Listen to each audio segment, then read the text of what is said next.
everyone. Welcome to the James Morgan Jazz YouTube channel. And I have another episode of the James Morgan Jazz One-on-One Conversation Series 2026, which premiered on January 1st with my good friend Gary Husband, keyboardist drummer, who I had the pleasure of recording an album with in 2024, A Soul in Time. Check it out, with Adrian Farad. And I was going to do one episode a month, but it's taken off. So I'm going to be doing one a week. And I'm booked out 15 weeks already. So it should be exciting. I have some great guests, including the one you see on the split screen is bassist Jeff Denson. We'll get to him in a moment. But I have some other great people coming up. I have Niels, great smooth jazz artist, Victor Wooten, possibly Jean-Luc Ponte, still talking to him, and some others. Anyway, the reason I'm doing this series is we all know the music landscape has changed a lot. A lot of younger musicians, upcoming musicians, just sit in their room most of the day doing 20 or 30 riffs of the same riff, hoping that if they post it, it'll go viral, they make money, or they're giving lessons. But that's what they're known for. They're known for, being on TikTok, Instagram, YouTube. And this series is to show that there are still other paths to take in music, that there's value in lugging your gear around to a club and playing for practically nothing, but to interact and communicate with other musicians. That's where you find your voice. That's where you learn to improvise. And so there's a lot of value in that. I'll be talking to a lot of sound engineers, CEOs, radio CEOs, musicians, touring musicians, recording musicians, all genres from heavy metal to jazz. And today, my guest, we're going to be focusing more of the educational aspect of music because for me, as a self-taught musician, I don't read. It's kind of forced me to have to be a band leader. I'm a prolific writer, I'm lucky, but there's also value in schooling and learning music and theory and all those things. And you can give back through that too. So we'll find out more about that with Jeff, but just a brief bio on him. And his episode will premiere on April 19th. It'll be number 8.5. Jeff Denson was born in Arlington, Virginia. And if anything I say, he'll correct us on later. But he began playing an instrument at a very young age, which was sax. And he also sang and switched to electric bass in his high school years, played with various bands. And we'll find out more about that, what kind of music. And then I guess he was listening to Kind of Blue by Miles Davis, which inspired him to take a new direction towards jazz. He's done extensive studies at Berklee College of Music. He's actually a doctor, not a medical doctor, but he's got a doctorate degree. But he does a lot of healing with his music, so that's a good thing. So he's a bassist, singer, composer, educator, band leader, performance, and recording artist with about 16 albums that he's been involved with, either solo or collaborative. And he also is the founder of artistic director of Ridgeway Arts, Inc., and we'll find out more about that. But without further ado, I want to welcome Jeff to the series. Thanks for taking the time today, Jeff. Really appreciate it. Thank you for having me on. Yeah. So just going back to your childhood, now, was there music in your home? Were your parents involved with music? Did you have siblings? How were you introduced to music? Was it through school or home, or how did that start? Neither of my parents are musicians, and they divorced when I was 3, so I grew up kind of going back and forth between their houses. But both of them loved music and played it all the time. I mean, especially like my mom would play music. Back then everyone had stereo systems in there when you walk in their homes, and we had music on all day. Every time we'd go in the car, she'd have her tapes or her CDs and the radio, and so I grew up listening and imitating a lot of music, which I didn't really pick up on that was a thing. It's just it like I would sing everything I Did it listened. naturally, yeah. Yeah, and I would try to imitate the voices of the singers and be able to sing. I didn't think anything of it. It was just something that was fun. It felt good. Yeah. And somehow when I was in, I think it was third grade, I came home from school and told my mom I wanted to play saxophone, which I don't even know how I knew what that instrument was because there wasn't band yet at that age. And it just so happened she had a friend lived down the street that played, and so she sold us like a cheap alto, and I started taking lessons, and that led all the way up until eighth grade. And then for whatever reason, I changed. Well, I was changing schools, and that age, you're changing a lot, and like I think Yeah. I didn't want to continue with band going into a new school, and So so I just to pause there for a second. So you're taking sax lessons and are you playing jazz, kind of like the basic jazz they do in schools, or no what were like you playing? band music, wind ensemble Okay. music, like because I was taking lessons before they offered it in my school for that age. Oh, So I really don't know like method books. I had a yeah, yeah. teacher, but then a year or two later we and moved back. So momentarily, briefly, we moved away from the DC area, and then we ended up moving back. And then by that age, they had band in the new school, so I started Oh, playing, and that was like wind ensemble music, I guess. yeah. And then we moved again, and so I started in a new band at a new school and did more of that. And then, and come eighth grade, we moved again, and I decided at that point, okay, I'm done with band. And somewhere along the line in high school, all of my friends would always hear me singing, Uh, singing with the radio or their CDs or tapes or whatever, and um, they started asking me to sing in their bands. oh, cool. And so, I was like, wow, cool, hang out, have a band with my friends, sure. And like the story with most bass players in the world, like there wasn't a bass player Ah, in the band. So the first one was two guitars and drums. And so at the time in high school, I had a friend who played bass, and I was listening to music with pretty active bass lines. And I thought, well, let me give it a try. And I fell in love. And yeah. so, Now it was electric bass that you started, yes, and you're playing covers at that time. yes, And what kind of covers? Like any bands that we would all know? yeah. Um, Beatles, Ah, Led Zeppelin, the music of the 90s, Nirvana, uh, Alice in Chains, so so how did you go from playing sax, and obviously you took lessons, you learned, and that's a very different instrument. And then when you picked up the bass, did you start taking bass lessons, or did you just copy off of records?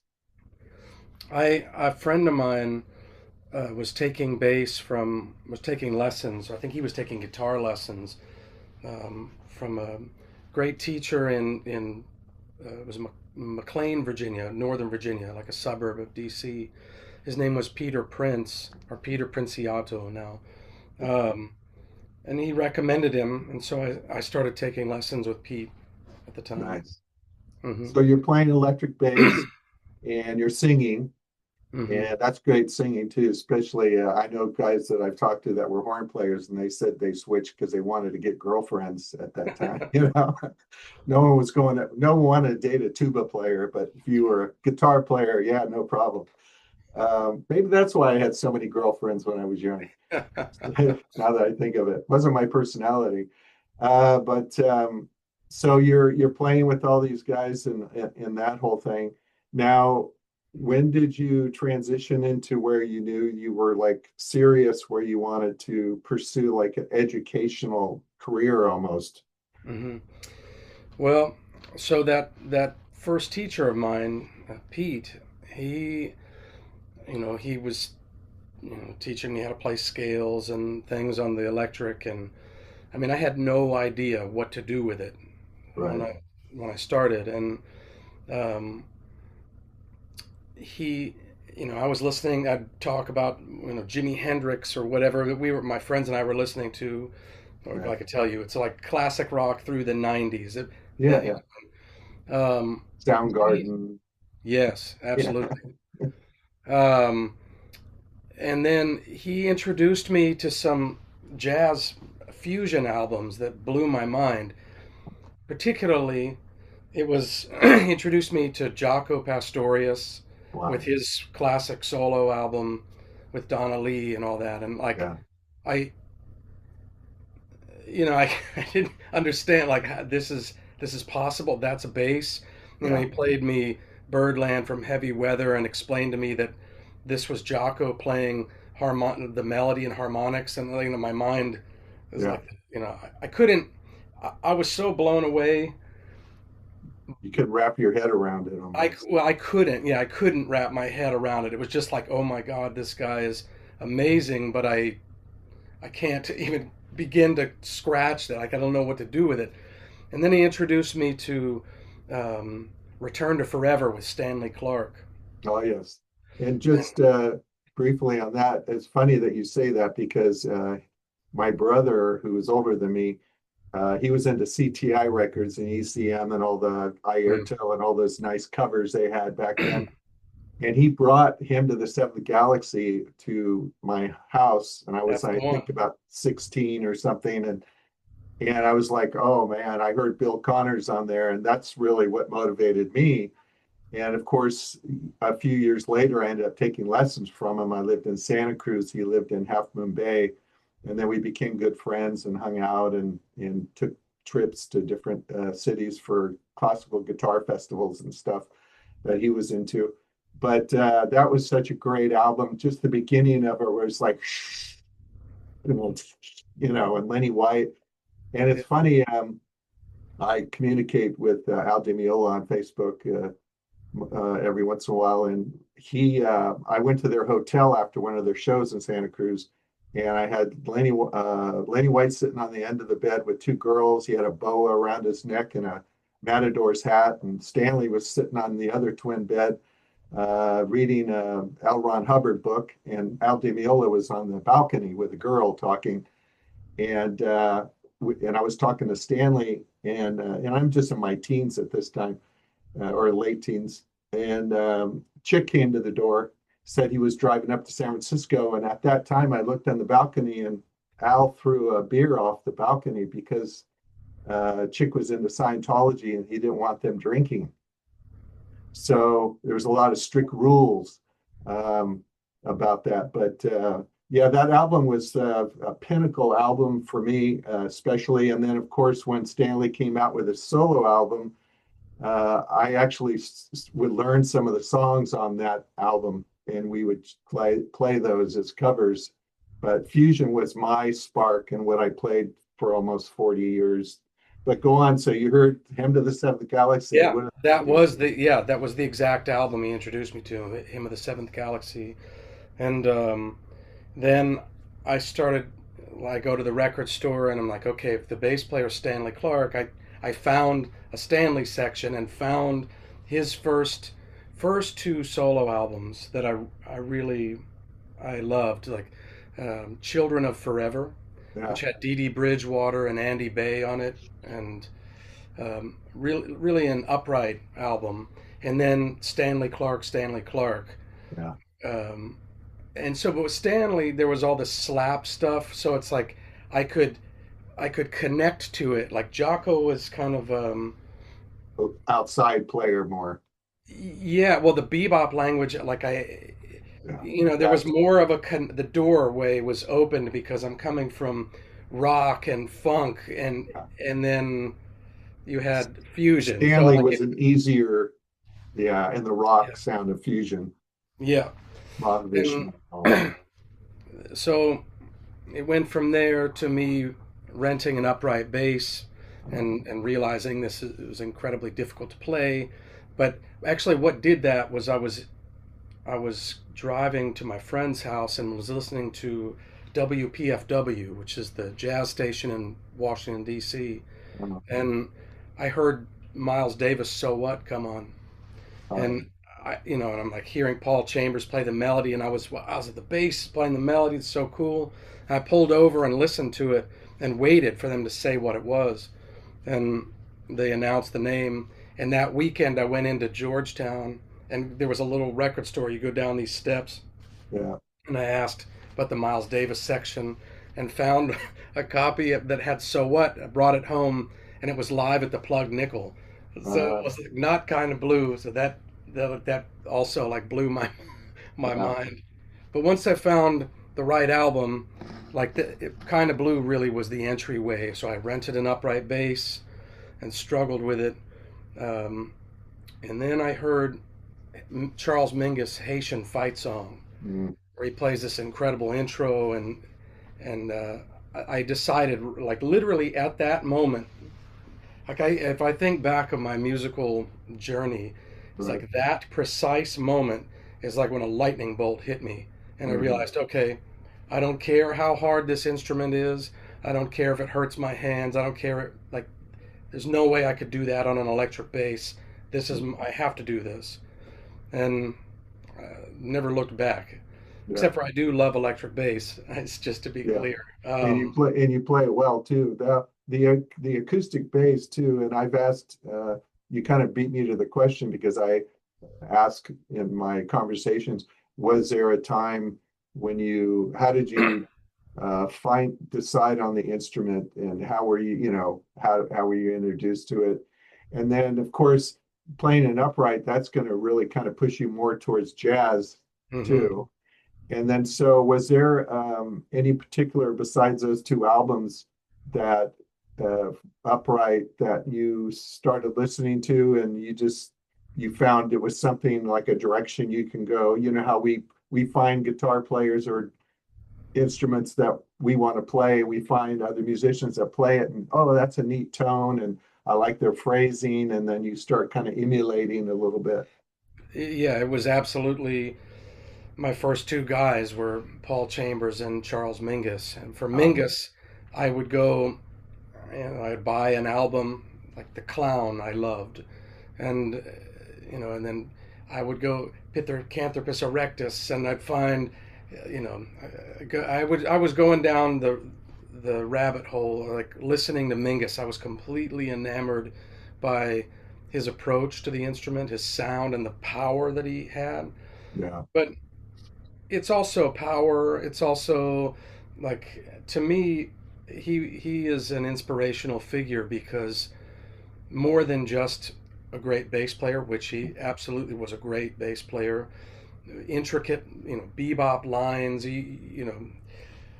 but he's also a great composer and great leader. So I mean, he's really one of the bass player leaders. He's like the Miles Davis of bass, really. Yes, he had a vision of what, he composed, he created these great bands, and he has a huge discography of his music, his way, and that to me was inspirational on many levels. And so for sure, him, and I was really into that first Miles quintet with Paul. I was really absorbing as much as I could with that, and later I really got into the second quintet with Ron, and I mean that's huge for me, that group. Yeah, Ron Carter for those younger. Yeah.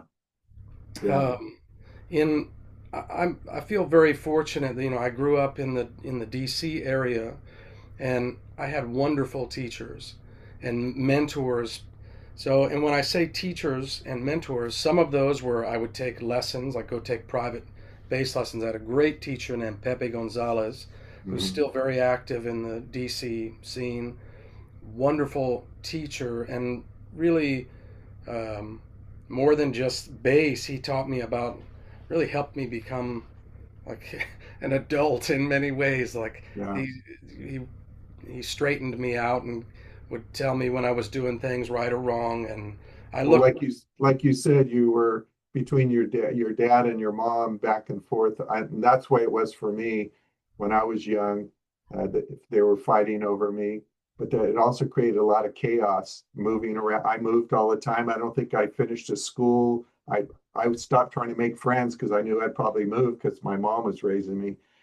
But for me, music became a sanctuary from all the chaos, and it was a world I could create, I could control it, something I had control of amidst all that chaos. So yeah, so that's good that you had that. Yeah. Yeah, yeah, great mentors. Pepe, And Herb Smith was another early jazz mentor for me in DC, and I'm really thankful for Herb. He taught me about life. He taught me about history of racism in the United States, and the way the music industry worked in, yeah, I mean, so much. I mean, and yeah. Herb was my teacher. Became my landlord. I ended up moving into an apartment he was renting, and he hired me for all of his gigs.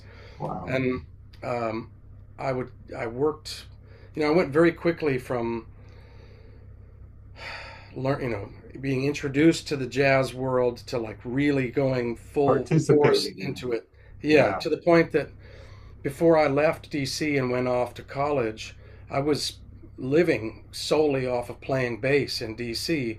And when I say DC, if you're from that area, there's a beltway, a circular highway Yeah. around the city, and that encompasses part of the Virginia, like you said, Arlington and all this Northern Virginia and part of Maryland.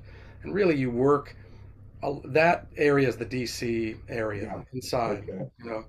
And I was working 5 or so nights a week, Yeah. playing jazz gigs, funk gigs. I played in the Annandale Community Symphony Orchestra, and I had a rock like funk at that time, like a funk cover band, not cover band, original band. It was kind of Uh, like Jamiroquai esque, if you oh yeah, remember yeah. that I band. love them. Yeah. Me too. Yeah. Yeah. Um, so when I went to Boston to study, I had I had a different perspective. I also forgot to mention I got to study with and spend time with Butch Warren in D.C. And Butch was on all of the early '60s Blue Note records with Herbie Hancock taking off. He was with Right. Monk, Dexter Gordon. There's a lot of interesting Butch And you knew how to stories. read at this point too, because you were playing band in school, right? So they taught you how to read music. So yeah, so the problem is I was reading, E flat when I was playing alto, and then by quitting for a couple of years, it was long enough for me my brain to Yeah. start losing that, and then I switched to bass clef. So I was not a good reader when I it was like Yeah. starting over, and then I I had to fight like a maniac to learn to read. It was Mm. painful, very Yeah. painful for me.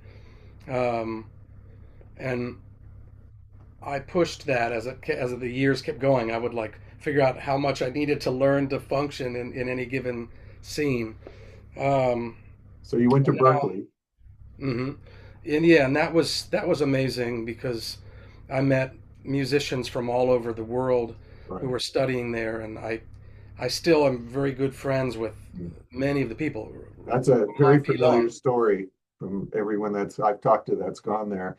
Yeah, Yeah. that's really like Mecca. it's an amazing place to network.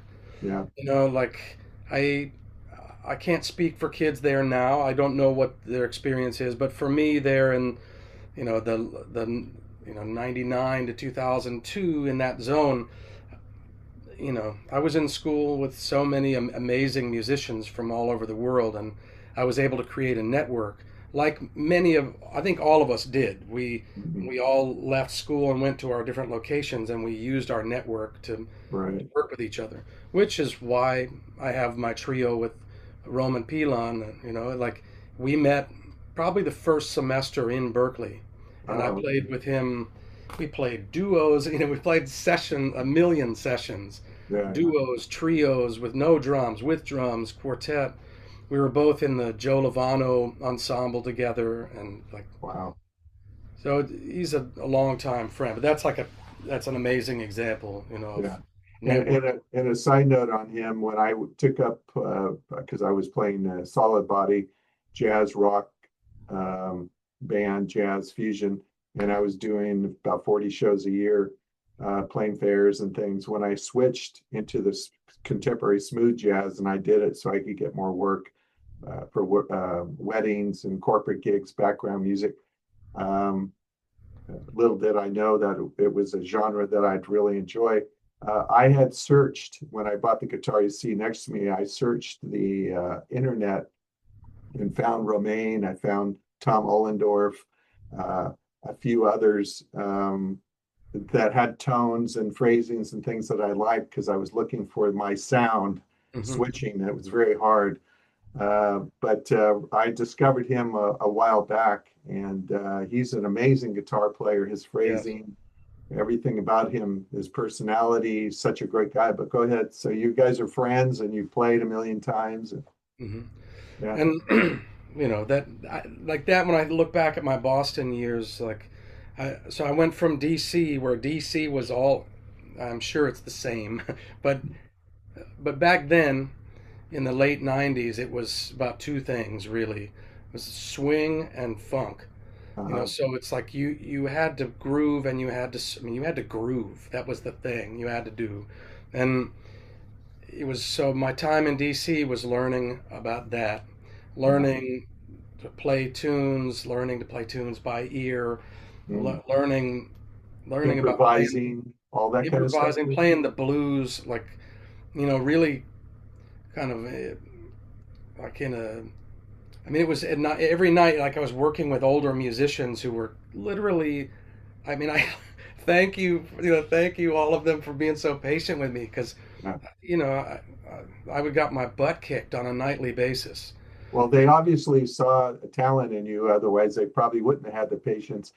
And they also, too, for the younger musicians that may be watching this or anyone, there's so much value if you're a bass player and drummer, or if you're a guitar player and reed, but more for bass and drums.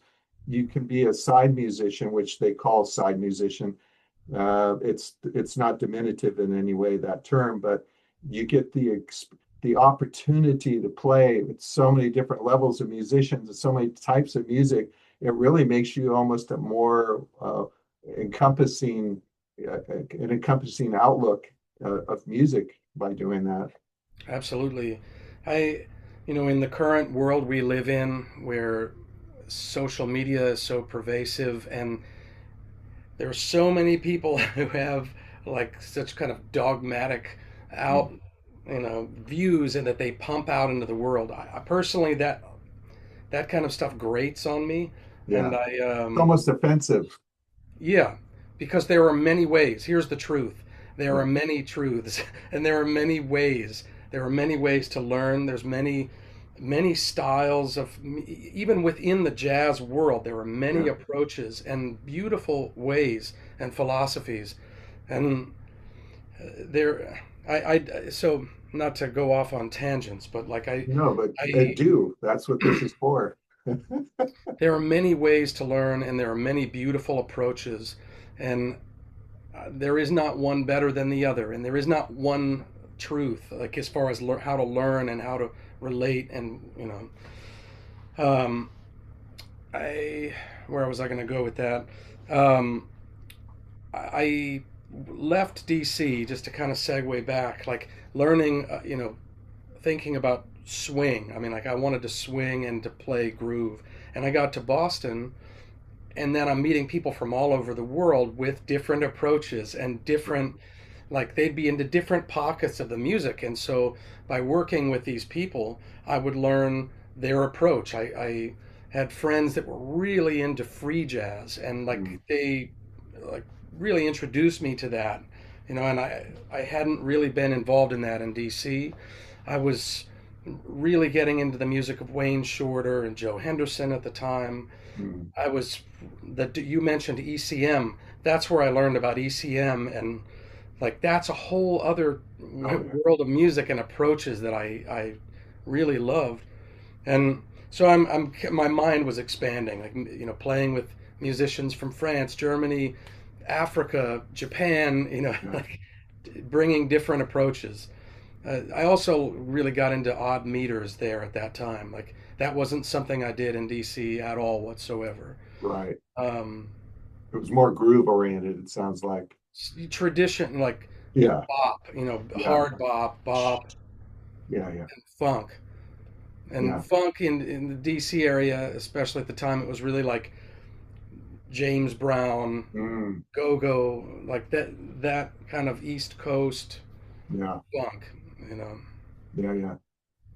So is there a time when you're playing bass, you're going into Berkeley, and I don't know, did it happen before or after? When was it, or was there a certain moment, like that moment when you decided you wanted to play bass? Was there a moment when you think, or a period of time where you found your voice, where you could listen to Mingus and know, him, recognize him because he has a voice. Most musicians smiles. Was there a time when you finally felt like you had your voice? Um, I I don't know when that occurred. I don't know that, like, I don't So know you that could it tell your happened. story within any situation and it was your voice. And instead Mhm. of playing to the song and playing to them, like they would hire you and say, we're just bringing him in. He's going to play bass. And I want to hear his story of when he jams. Mhm. And yeah, I hmm. I think that happened somewhat early on. Like, before Berkeley. I think I I think we're like, if we go into an improvisational music, especially, Right, I I think musicians, the better you get, the more you who you are comes out in your sound and in your music. right, So, but to get to that point, you need to do a lot of work to work on your instrumental technique, your yeah, musicianship. Like you need to do a lot of things so that you're not encumbered by thinking right. about your hands or thinking Mm, about notes. And um, I think I had a strong identity, but I had a lot of work to go through, like to get to the point where it would be clear. And sure. I think that's really a gradual process that opens as you go. Oh, yeah. Um, and I think that came. I think my voice kept coming out in Berkeley. Like if I were to Mm, listen back to myself at that time, I can hear me yeah. now. Me today versus me then. Uh, there's a lot of Yeah. more It's light tradition, a lot years. more technique, a lot more musicianship, you Yeah. know. Knowledge, theory. But that the core of, I think, my story and my sound was Right. appearing then. Yeah. Yeah. And I think too, just from your childhood, the way you told me that we talked about is similar to mine in a sense. I think that a lot of people say, "Oh, that's too bad," this, and that. But sometimes when you go through a lot when you're young, it gives you the story to tell later. Because I remember I was auditioning drummers once, and I had three drummers. Two were waiting outside, and one guy came in. He even wrote charts for the music, and I was like, "Oh, great! This guy's he's eager." And but he had no story. It was just like he was just playing. And I remember the drummer who came in later, he goes, I ended up choosing him. And he goes, yeah, he goes, I was listening outside. He goes, that guy needs to lose his job, lose his girlfriend, live in his car for 6 months, and play on the back of Home Depot cans in the subway for a few months. Because when you go through any kind of suffering or any kind of stuff in life, it gives you that story. I think it propels you more. And the thing too about music also, I think is a gift that you have, and musicians like you or that are really dedicated their life, is that music's intangible. It's the intangible. It's a vibration. It's a frequency in the universe. And you can't see it, you can't smell it, you can't touch it. It doesn't exist here. And I think as artists, the gift that we have is we're able to take this intangible and make it tangible and um, for the listener.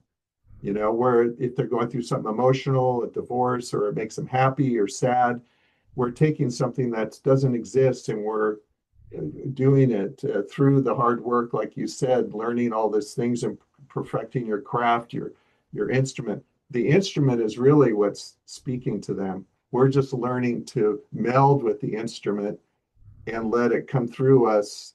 And if we do the work with our instrument enough, it'll come through clear. And then that story, they'll hear the story and it'll touch certain people. Some people it may not. They may just turn the radio off and go, "That's boring." Mm. But uh, it sounds like through Berkeley and playing with all these different musicians and stuff, it really expanded you, Oh yeah. but and gave you more confidence too in yourself because you were able to play with all these different people. Yeah, I think, well, going to Berkeley after like spending some time outside of high school and living in DC as a musician brought me to Berkeley with a different mindset because I had actually, and I had already been living and surviving doing the thing. So I remember the assistant chair of the bass department at the time, John Rapucci. I had a meeting and was talking to him, and he asked me, I think this is before like when I was considering going. He's like, "Why do you want to go to school? You're already making a living. Why do you Yeah. want to go to school?" And what I said at the time, and I'm glad I did it, was like, I want to be better. I want to get better at my art, and I want to make the best music that I possibly can, and I feel that I need training for that. I was getting trained on the bandstand, Right. which is amazing, and I view my education as formal education in the university, like in a traditional setting, and also on the bandstand and on the Combined. street, as we say, like Yeah. meeting with musicians, getting my butt kicked, Yeah. like that's school. And so a couple points, like you mentioned something about being self-taught and then Mhm. school. I so after Berkeley, a couple years later, I or even before finishing, I met Lee Konitz. It turned out that Lee Konitz, a couple years later, would adopt me as his bass player into what became the Lee Konitz New Quartet. And Right. that was the first actual band that he had ever really had, a consistent touring band. And I did 4 albums with him, and I toured all over the United States and Europe with him for years. For roughly 12 years, I worked with Wow. Lee. Now, That's an education too. that is absolutely an education, and that Yeah. was the old school kind of education where if Yeah. he didn't like what you did, he didn't pull any punches. Yeah. Um, so a couple points I want to make, because you also said in case young people are listening, Oh yeah. like I have always like I'm a leader. I dream up musical concepts, and I've released 16 albums of music as a leader or co-leader. It's been in my nature like since I was a child, I think, to do Yeah. that. That being said, like I've noticed some of my students over the last handful of years, they're not doing the same thing of that every generation has done before, which is like apprenticeship, basically, Mhm. side musician life. Yeah, I wanted to start my own bands, and I did. I did that concurrently. I would create projects, and I did that while I was working with older musicians, specifically from DC. Like after my first year of Boston, I started working 5 nights a week in Boston, Wow. and I was working with older musicians because this is how I knew this. I mean, this is the mindset I had coming from DC. My teacher Pepe would talk about, like, you got to show up early, you got to learn the tunes, you got to dress this way, you got to go to the gigs. This is how you. So I'm in Boston, I'm in a new city, I'm going to do the same thing. But I sought out older musicians, and of course, I also worked with my peers, but I wanted to be schooled, in out and outside of the classroom. Now, what you get out of that is you get put into uncomfortable situations. You get put into situations where you have to learn and you have to hear from someone that has many more years of experience than you, like Yeah. what they're looking for, and then how do I do this? How do I? Right. You gain so much, and if we look at the history of music, this is what everybody did. Yeah. So now that we're in the world of social media Right. absorption, that does not change. It doesn't change. Only you think it might have changed because we have somebody in their bedroom on the phone talking to you about what you're supposed to do. But really, you learn by being thrown into the fire, Yeah. and like there's no substitute for that. And I sound like a preacher now, but like, No, but it's true because musicians like to say Matteo Mancuso, great guitarist, he was known for just doing riffs and this and that. And I was kind of critical of him for a while, saying, what he needs to be known, start a band and start doing this and doing that. And you're right, though. You have to throw yourself in situations that are challenge you. You can't always be in your comfort zone. And if you're in your room and you're playing and that kind of thing, that's great. But the advantage, what I'm getting from you, is when you play with the older musicians, and it's almost like an apprenticeship, like you said, like Yoda and Luke Skywalker. I mean, we all need that. And mine was Bill Connors, obviously, because I remember the first thing he said to me when I came in the door was, I was wearing all white. I was a Sri Shimnoy disciple because I was in the McLaughlin. I played a white Les Paul. I copied Birds of Fire off the record, you know. And he goes, first of all, he looked at me. He goes, "Oh, great, another McLaughlin clone," you know. So when you play with these seasoned players, these people that are pros, they don't pull punches, and we need that sometimes, a kick in the ass, you know. Yeah. no, I could give you Yeah. No, I'm many sure. stories of like getting getting a slap. But you also get support too. But I think I liken it to the idea of you're kind of in a boat. I was in a boat floating around in an ocean with no direction really, as a musician, and I didn't know where I was. You don't know where you are until you meet people that are older. Mine didn't happen until I met Dean Brown, who passed away, and he was produced my Groove and Smooth album and played on it.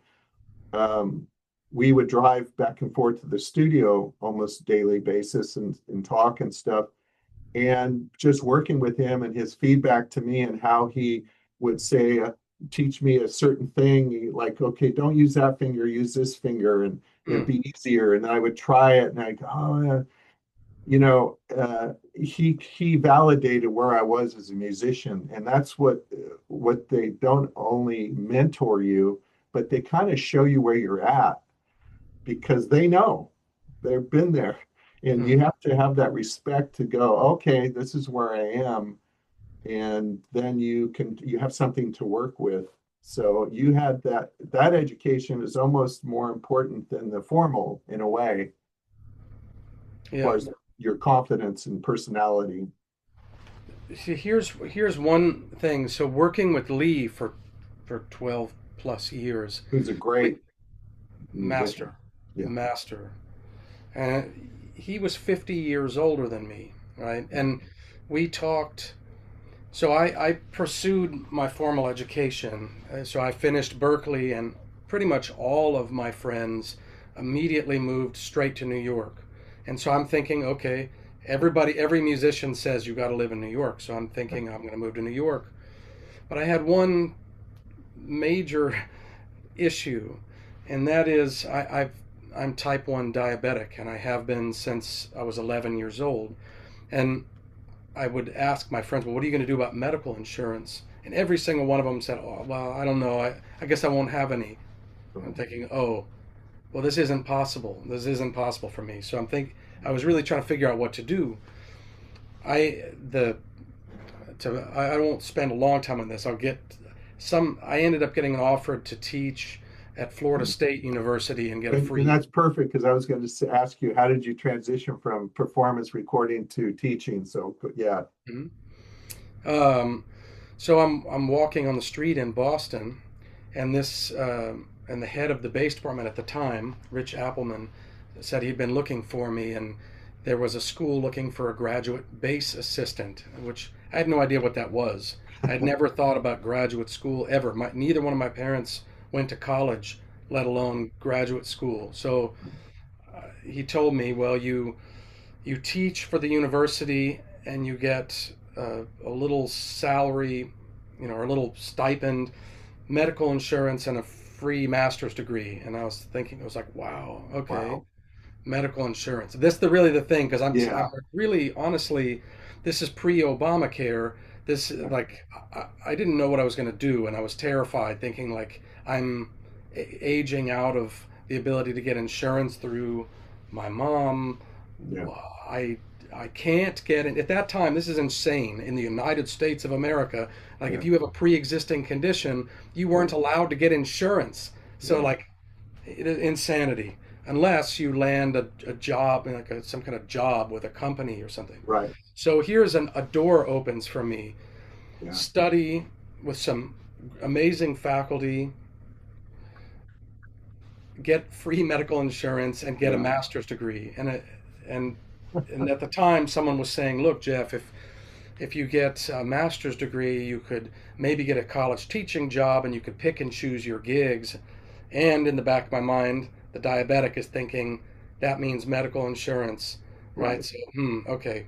So, it turns out the program was at Florida State University, which everyone's going down to Lord, New York, and so yeah, okay. So I go down to Florida State. I'm skipping an important step. Right at the end of Berkeley, I got my first record deal with a small German record label. And it was with my first trio, which were with two guys I met in Berkeley, Florian Weber, an amazing pianist, and Zeev Ravitz, great drummer. And we had a group called Minsara. We got offered a record deal, so Zeev and I both flew and moved in with Flo, the pianist, for 4 months. We lived in Essen, Germany, and we did a oh, recording, and we were performing around Germany. And meanwhile, the whole time I'm there, and at that time I'm thinking like, wow, I've got a record deal, and I'm in Europe, and like this is yeah, like I've made it. And I'm getting these emails talking back and forth with the bass professor at Florida State, Rodney Jordan, right, and we're talking about the degree, and I'm thinking, do I want to go to school? All my friends are in New York, yeah, and I've got a record deal now. I've made it, like yeah, yeah, I decided, okay, I'm going to do it. Big reason for that was I was thinking, well, my heroes, Ron Carter has been teaching at City College of New York for 20 some years. yeah, Charlie Hayden started yeah, Cal Arts Jazz program at New England Conservatory. It was originally Miroslav Vitus, who then mhm, was replaced by Dave Holland, who then right, left. Like John Patitucci took over for Ron, or was also teaching, and like right. Richard Davis was a professor for many years in So you were Wisconsin. you were you were rationalizing in your mind, giving yourself reasons to do this that were good reasons. And just before we continue with that, real quick, what was a record deal back in those days? Because record companies nowadays are basically just marketing firms, but back then, would they pay for things, give Yeah, you the gigs? How did that work? yeah. So when I've talked to students and friends about it, it's like I think I got to taste the end of that world. Yeah, So because I'm talking about 2002 or 2003. yeah, This is, so 2000 or so Napster hits and really yeah, signals the impending doom of all record labels. While I was in Berkeley, like there was a big thing like Verve, I think, like yeah, fired all of the jazz wing. And, yeah, and these were like the biggest jazz stars at the moment lost their deals. So those first couple of deals that I had were they pay for the studio, they pay you to record your own music, they flew you to Europe, you wow, know, put you up in hotels. wow. Um, that world is very different now. Yeah, well, nowadays, again, it's we're all independent artists now, indie artists, and we absorb all the costs. There's no ROI on any money you put out anymore. If you spend 5 grand or whatever you spend recording an album, you're probably never going to see that money again. That's just the reality of it today. And again, record companies, it's actually a really good opportunity for because record companies nowadays are more into catalog acquisition. They're letting go in millions of dollars of trimming from their budgets, or letting go of thousands of employees. They may have small groups that go around and acquisition some artists here and there, but then it depends if they have 50,000, 500,000 followers on a website or this or that. There's a lot of different determining factors now, but really all labels are marketing firms, but it is a good time to start a small record label. I just started JMJ Records, which my next single that drops on January 30th, West Coast Smooth, will be released on. And I'm offering services because I have now, because of the last 4 years, 5 years, being on radio, I've learned the mechanism of how it works. So, like for 5 years in a row, every single week that the charts come out on a Monday, and I would see who added me to their stations. There's only at that time 92 reporting stations for this particular kind of music. And those who added me, I'd say thank you. Those who didn't, I'd send them an email, BCC to everybody. Please add me next week, because they might only have a 2 or 3 hour jazz hour for that station. They can't keep you all the time. They have to, rotate you. And then obviously, the more spins you get, the farther you go up the charts. Mm-hmm. And through all that process, I've established a lot of credibility. So now, if I have artists that want to, mostly contemporary or smooth jazz, want to get out there and get their music out there, I can do that for them, because I know how to now. And when you have, back in the day when you're talking about maybe 9,000 songs came out a month, now it's 60,000 songs come out every day. On Spotify, there's 60 million songs that don't even get one play a year on Spotify. That's how difficult it is now. And then, of course, as we talked about, you don't get paid. You get paid 0.000.8 cents, for every spin. I had one song that had 30 million spins, and I didn't make very much off of it. So it is a good opportunity to start your own label. And if you are an independent musician like you, and you have a lot of great connections, you could actually start your own. And maybe you have already, but mm-hmm. That's good that you got to experience that, because, so you did that and you decided to go to Florida, it sounds like. Mm-hmm.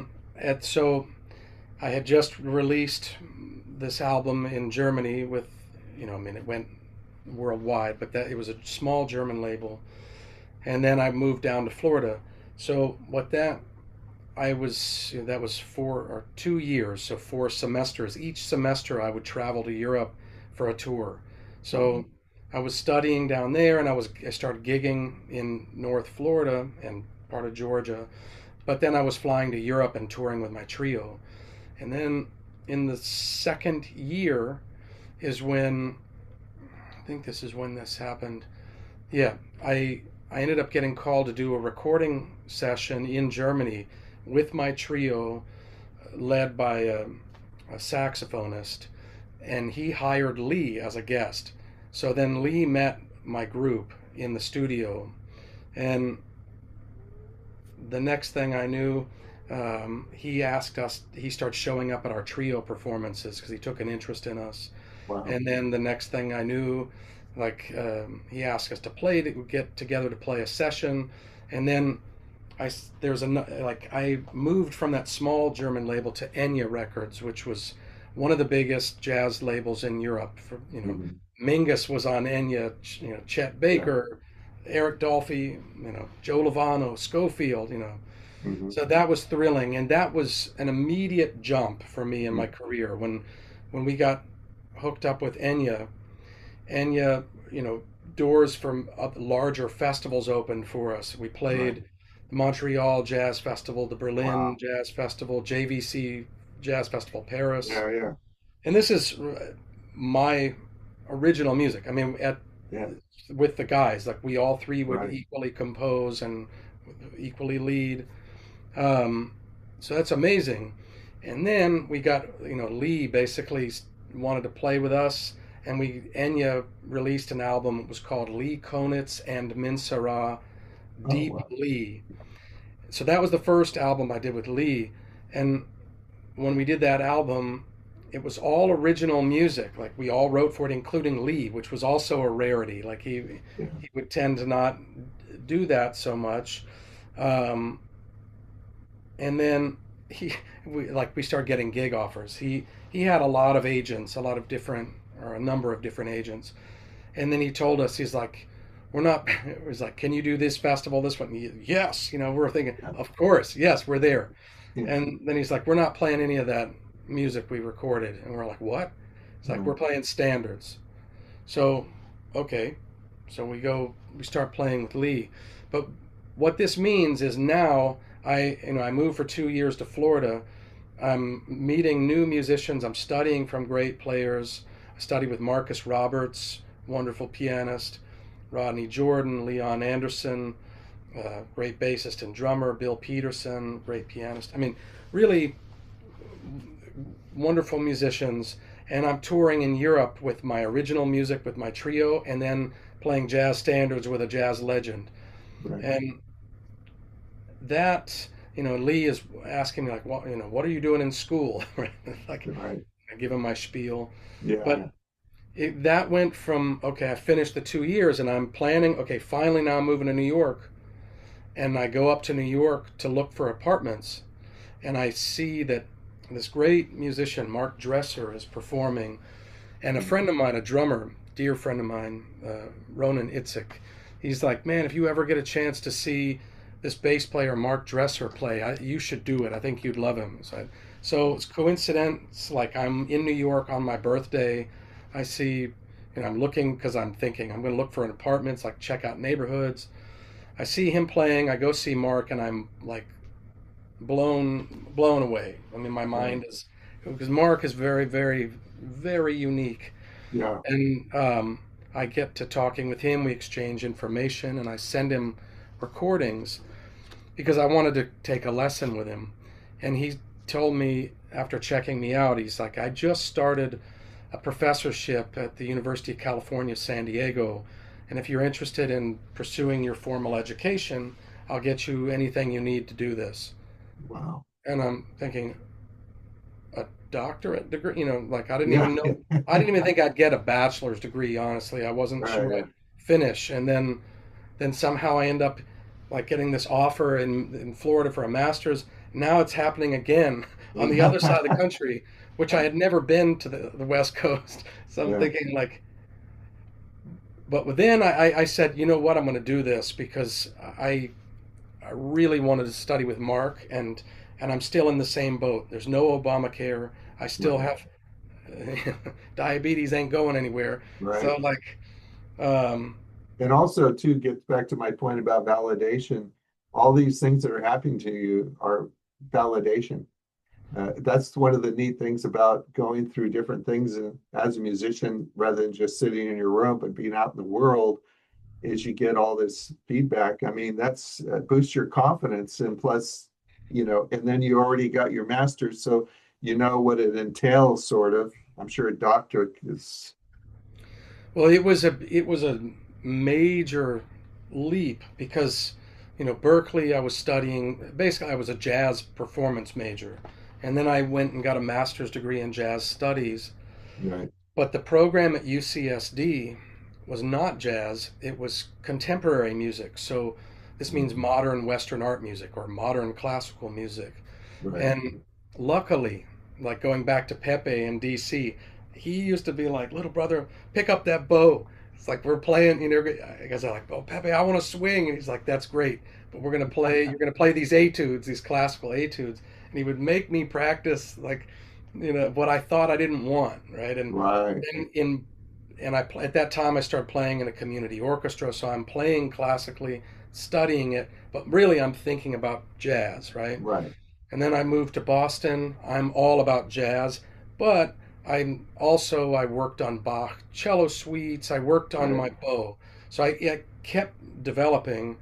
And I go to Florida. It's all jazz, but Rodney is saying like you need to work on the Dragonetti concerto, and you like because hey man, this instrument has hundreds of years of history, codified Right. history in the classical music world. So like Yeah. if you're going to learn to play this instrument well, this is you ask anybody. Paul Chambers would go from city to city and take lessons with symphonic bass players to learn about, Mm. you know, Yeah. the hundreds of years of technique. So, sure. Luckily, I did all that and I kept it going because UCSD was a major butt kick. Like, Yeah. I walk in the door, I was the only jazz guy showing up into a doctoral program where everyone else was from a classical conservatory and Wow. they could read Yeah. like nobody's business and Right. playing unbelievably challenging music. That that was one of the I mean that was an extraordinary time of my life. So now I moved from Florida to San Diego. I'm playing with Lee Konitz. I'm Hmm. playing with my original trio, Minsara, and Hmm. now I'm studying with an amazing bass player and studying contemporary music Right. that's teaching me things about the bow and about timbre, sound, and color and musical complexity that I had never experienced. Just a Right. different type of training. And I I studied composition there with Anthony Davis, an amazing improvising jazz pianist, operatic composer. I mean, like And how old are you amazing at this time? How late old are you? 20s. Oh, okay. And so now in San Diego, just like, because remember, I'm coming from a working musician, then Right. going into college. So my mindset is everywhere I go, I find the scene, I find out how to Mhm. start working. So I Right. did it in Boston, I did it in Florida. Now in San Diego, I end up working 5 nights a week in jazz clubs Wow. with singers, Dizzy's dizzies, yeah, and yeah, yeah. Panama 66. In like three of their different locations. Yeah. Dizzy's moved 3 times, I think, while I was Wow. living there. But yeah, I was working with all the great players there, and then touring with one of my heroes, with Lee Konitz in Europe. And Wow. there, that was at the time that was the quarter system, so they're not semesters; they're shorter and a really high intensity. So by this time, I think the quarters were 10 weeks each. Oh, wow. Now at this point, I'm in Europe every single quarter. Uh, So I'm TAing for large scale jazz history lectures. So this would be like 200 people in the room. I would sit in there, watch the professor, and then I'd be responsible for like 60 of the students and like grading their papers and right. teaching if they needed help. Evaluation. I did a lot of that. I did private lessons and teaching lessons. And man, I mean, that was really an extraordinary 5 years I was there. And like, Wow. I'm getting like my Yeah. brain is like being Yeah. Yeah. Yeah. expanded. I'm gigging every night, playing jazz standards and touring Europe. And So, so now you have this degree, this doctorate, and they give you, and so now you having that, no matter what you do, however your career goes, you can always fall back on that if you want to just teach later. If you don't, you know what I mean? Is that the way it would work? I don't see it like that. I Because mean, you could if I'm not saying that you would do that, but it's mhm, something that you can always do. Say your hand got damaged, you couldn't play, but you could teach. yeah. Yeah. So the way I view it, and I think this is honestly, when I look at musicians and the history of music, I see teaching and playing as part of a continuum. It's part of a circle. And Mm. what I mean by this is I work with students of all levels, and I work on fundamentals of music. I work on repertoire. I work on technique. And that means I'm always working out on my fundamentals, on my repertoire, all these things. And then I get to the stage, or I go on tour, I go on the road, or I work with some amazing musician like Chris Potter or Joe Lovano, and or Charles McPherson, speaking of San Diego. Right. And then I learn new things. I get things that make me thrilled to be alive as an artist. I've Right. written music and released it, and I've been touring with it. Then I come back into the classroom like alive and Right. excited and say, you know what? I just, check this out. I was doing this, and I have new energy that stays current. And then I'm pumping that into my students. You're channeling it. Yeah. I'm channeling it, and then that means I'm working on my craft Hmm. with people and sharing my passion for it. And then I go back to the stage and I get vamped up, and then I bring it into the classroom. And both Wow. sides feed, for me, both Yeah. sides feed the other, because that Yeah. means I'm in shape. I'm Yeah. always in shape. So when I hit the stage, I'm not been snoozing on my couch. I've been Right. shedding, right? Yeah. Yeah. And then, then I give it to the students. And I learned, I didn't know this in Boston or DC, though I taught lessons around that time. I didn't really know that I was planning to do any teaching. Right. I thought all I cared about was playing music. Right. And in Florida, all of a sudden, I'm teaching ensembles, college level jazz combos, and I realized, wow, this is fun. I Right. like this.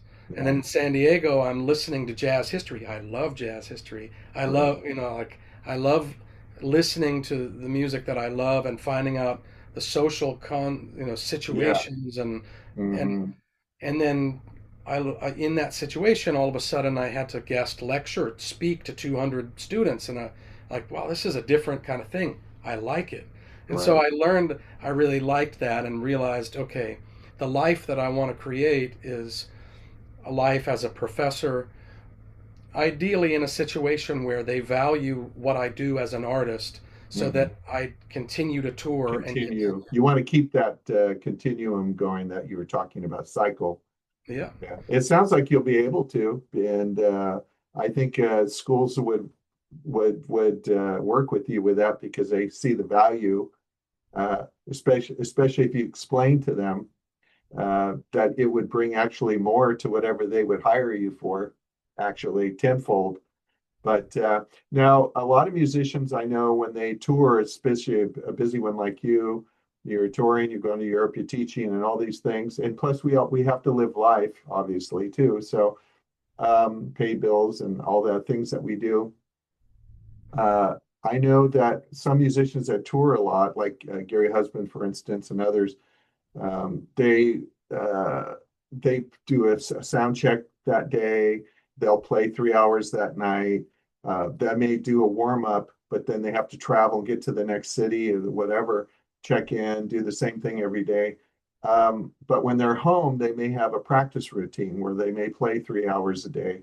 Do you have a practice routine when you now that, or does it change? Like when you, what is it? What do you, what is your practice?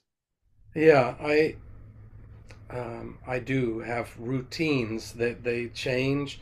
Um, the way that I work, again, we hear all these different people talk about their view of what you should do. But for me, as someone, I'm a performer, I'm an educator, I'm also a composer, and I've composed a lot of music. Right. And I feel that these things, they end up taking a lot of time. So what ends up happening with me is I go through waves.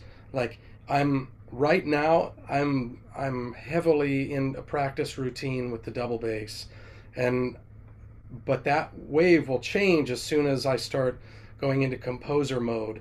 And then it's like I wake up and I think immediately I got to make my cappuccino, and then Right. I got to start composing. I've got all these ideas. and then that'll, all of a sudden I have to prepare for a workshop I'm teaching. Like I'll be teaching 2 days at Berkeley College of Music in Valencia, Spain, in March. Yeah. So I'll have to prepare myself for that. Or if I'm teaching a college Right. course or something. So it sounds like you're, and I think this is true with musicians. As you get older, when we're young, we're just practicing, doing scales, patterns, and you just repetition is the mother of success. So you're you a lot of times, like for me, I do the same. If I have a gig coming up, which I do in the fourth, I'll go through my set list.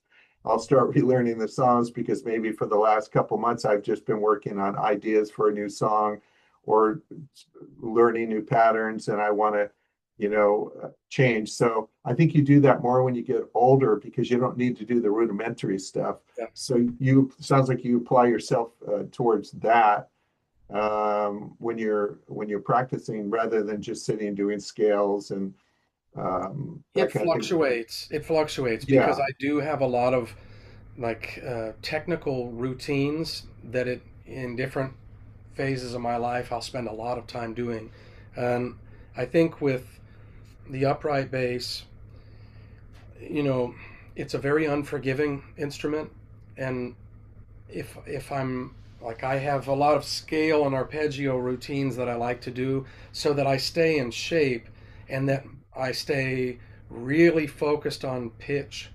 Pitch is very, very important to me. If yeah, like I I don't want any fuzziness about what I'm playing. Like, right, and so I have no keys or frets or anything. So it's like it comes down to muscle memory and ear, right? right. So I find like when I when I need to get in shape, I pull out the all of my routines.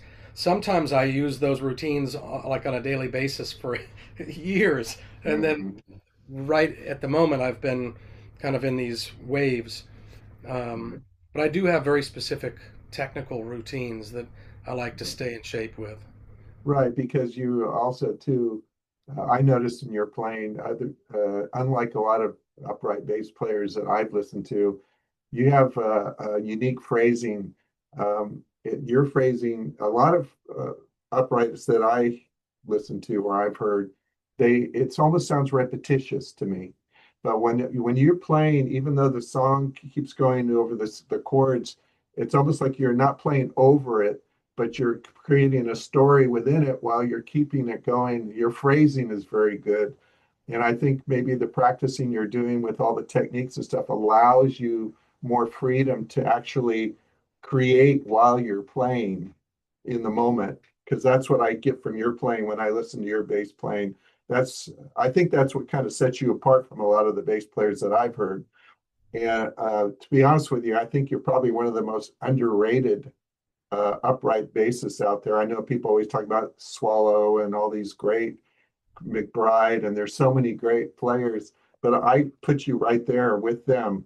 You know, I just Thank think you. music's so different now that if you came out or 20, 30 years ago and playing the way you are now, you would be one of those guys. But it's harder now to be one of those pioneers because of the way the landscape of music has changed so much. Now, I know you've recorded a lot and then you've performed a lot. If you had to choose one, just hypothetically, what would you prefer, recording or playing live? Oh, uh, wow. I love I love both. I love doing both. I don't know Yeah, if I you have to choose one. oh man. And then I would have it would be like equal. You're saying like I choose one and I get equal amounts of money. Or No, it just arbitrarily. I guess it would be like if someone said, okay, you can either be a recording artist, or you can play live now. Uh, if and if you do choose both, what appeals to you with each one? Hmm. I know playing in the moment's always great. When you're playing with musicians, they're having a magic moment, you're backing them up. but recording's nice too, but it's not as spontaneous because you're thinking more, you play less, you know. I I mean I love playing music and performing music like With an audience. yes, you know, I think let me go back 1 second and then let me try to answer your question. Yeah. Two things that I think are core of what makes me, you asked me about my voice and you just talked about my playing. I think two things are really key in what makes me me, aside from like the my personal family life and Mm, my life things that have given me the kind of like the need to create. Because I think what you said, like our past, it's that is exactly where I'm coming from. It's like mm, my life has created the need in me to create. right. And but two things, practical things. One, I came to the bass first as a singer, and I Hmm. still sing. Like I'm going to be singing at the end of the month. I'm performing at the Healdsburg Jazz Festival in duo with You my play and sing at the same time because I've watched videos of you. Yeah. yeah, and that's I'm playing with my friend Mimi Fox, a great Oh, guitar she's player, great. Jazz. Yeah. and we're Phenomenal. playing. We have a duo project we've worked on for some time, and I'll be playing and singing with her there, and that has always guided my choices on the bass. Like Mm. I want to create melody. I hear melody and and like a singing specifically lyrical Mhm. lines are what attracts That's me. true. Your playing is very lyrical. Yeah, I can see that now. I didn't think of that with the voice though. That's probably why. That's exactly why. I Yeah. hear this thing in my head and it's Hmm. generally like a singable, like if you listen to any of my compositions, Yeah. almost everything that I've written comes first from me singing the line. I Yeah. sing What is and go and morph into that. What is your composing process when you compose a song? my composing process is like utilizing every tool I have. So Right. sometimes, frequently, the idea starts with something I hear in my head and I sing it. Right. And it used to be like, oh, I got to figure out what I'm singing and then, sing it, and then try to write it out and figure that out. And then I can start manipulating it from, there's Jeff the bassist, Jeff the singer, and Jeff the composer. Right. And, if the singer sings something, and then I try to figure it out maybe with the instrument, and then the composer writes it out and then tries to manipulate it with ideas like, oh, we could expand or contract. But I Yeah. use my voice, I use the bass, I use piano, I use guitar as any, like place to start with an idea or think about. Um, Generally, the melodies come from singing. And And so then I, so what you're saying is the melody usually comes first, and then you would apply the rhythm and the chords and the harmonies and all that. yeah. Okay. And sometimes the idea, though, sometimes when I sing the thing, it's not necessarily the melody. It might Right. be I start hearing doom ba doo day ba do ba doom dee da bo ba doom dum be ah be bo. That may be my bass line. Maybe I'm hearing that, and that's going to be an ostinato line. And then I Mm. figure out what is this. So I write it out. Which let me write that out. So Yeah, yeah. so it's like Go I ahead use if you need to. That's so right. Well, it's recorded.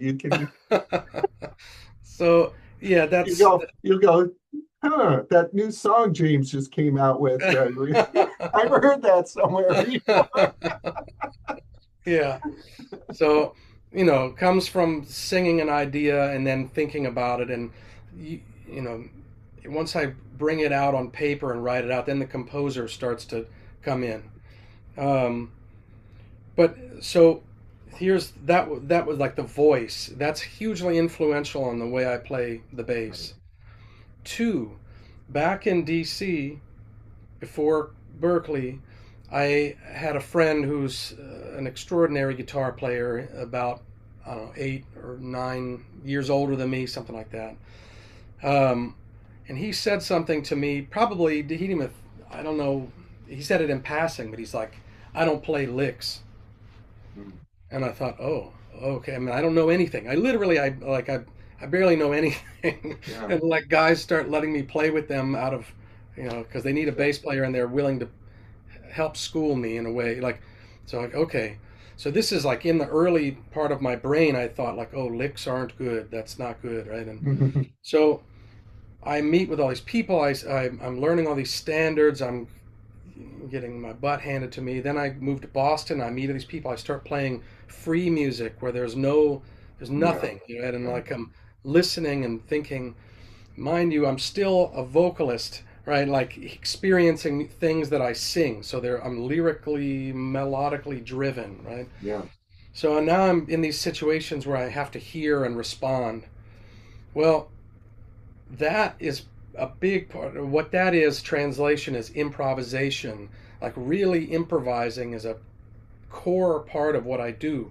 And it doesn't matter if I'm playing straight ahead jazz with a bebop master like George Cables or Charles McPherson, where we're swinging and playing like really straight ahead, but I'm listening like an improviser. I think that being part of my DNA is what landed me the gig with Lee Konitz, because his religion essentially was improvise. He showed me, like in our very first recording session. I mean, mind you, like I'm in La La Land. I'm like recording with a hero of mine, literally a hero. And we go into the booth to hear the music playback, and he elbows me and he's like, "Hear that? I took your open triad there." And I'm like, like, oh wow. And I listen to it and I hear it. I played this thing on the bass. He immediately took it and wove it into his line. This was something that I was doing with that trio with Minsara. We were all about like blurring. Even our last record that we did together was called Blurring the Lines. And what that really meant was our goal was to blur the lines between composition and improvisation. Right. And we frequently would work out, like play tunes together and try to change the direction completely just to be flexible in the moment. So that's almost like the spirit of a free musician, much like the Miles Second Quintet, right? Like, so this is a big part of who I am. Like I listen to what everyone's doing around me, and I don't go into I'm laying down a bass line. Everything you're doing around me, I'm trying to absorb to the best of my ability, and I'm wanting to be flexible. So coming from this standpoint of a singer and someone who's embracing the idea of improvising in the moment. Being with Lee for so long, that really helped solidify. You what was the word you used? Validation, I think, in some way. Lee validated the thing that I had been doing with my trio, like because this is a guy that's a master and he's 50 years ahead of us, and he embraces that philosophy of being in the moment, and it shows me, oh, this is good. This is a good path to be on. Those two things are a huge key to what I do. I mean, this is a really big thing about what my goal is on the instrument. Right. And the other thing too that you'd said, where the person had said, "I don't do riffs." I approach the same way. I know that when I listen to a lot of guitar players, Satriani and a lot of great guitar players, they sound like a lot of them sound either formula to me, or they're just doing a barrage of notes to show their speed and things like that. I know that when I play with different musicians. I have jazz musicians, rock drummer, but when they play my stuff, they play it the way I like it played. And I always tell them, put your melodic hat on. When you solo, keep it melodic, especially when I do the recordings, because smooth jazz listeners, they just want to sip their wine with their Tommy Bahama shirt on their deck overlooking the ocean and relax.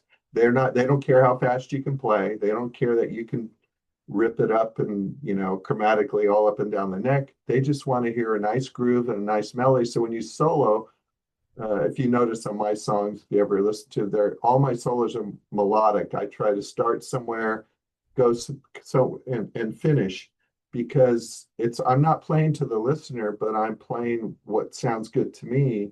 But melody, playing melodic to me is phrasing to me.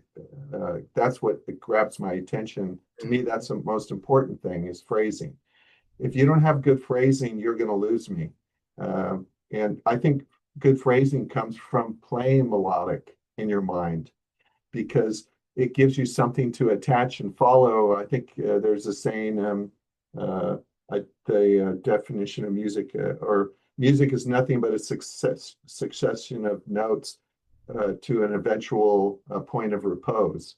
So you want to tell the story and take somewhere. I know when I was working with a dean, I would tell him I was practicing my riffs at home for my Soul and Time album with Gary and Hadrian.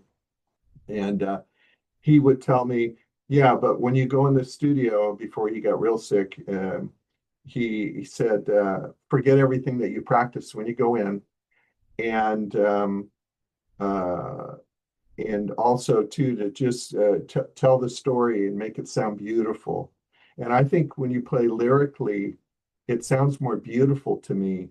I know that when I used to listen to Mahavishnu Orchestra when they first came out, I didn't care about melodic stuff. It was just great music, you know. It was like, oh wow, the energy, and it was the feel of it. But as I got older, melody became, playing melodic and phrasing became more important to me. And then and I think that's why I enjoy your playing, is because it is very melodic and your phrasing is very good. And the same thing with Romain. That's why I like his playing. Same thing with Tom Ohlendorf and a lot of great players. It's really about phrasing, and I think that's your thing. And I'm glad that you had people in your life to kind of confirm where your talent, what you have. What they're really saying is what you're doing is really nice. And if someone like Connix takes something you did, that's got to be, you know, because again, it's like, you don't know. I remember going to the studio once with Dean. He said, play whatever you want, because no one's probably going to hear it anyway, because no one listens to fusion really much anymore.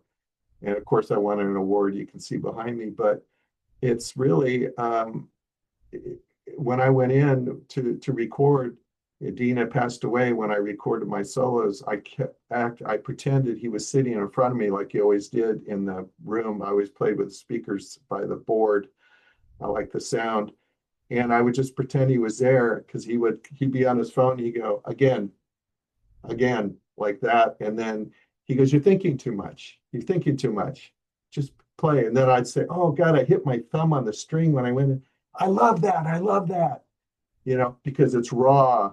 And the thing I like about playing live is when I do clubs, and I play for nothing. If I don't care. It's because I can be in the moment and just jam. Recording, I like, again, because I'm creating something for the person who's working from 9 to 5, doing the grind. They're stressed. Maybe they're having life problems.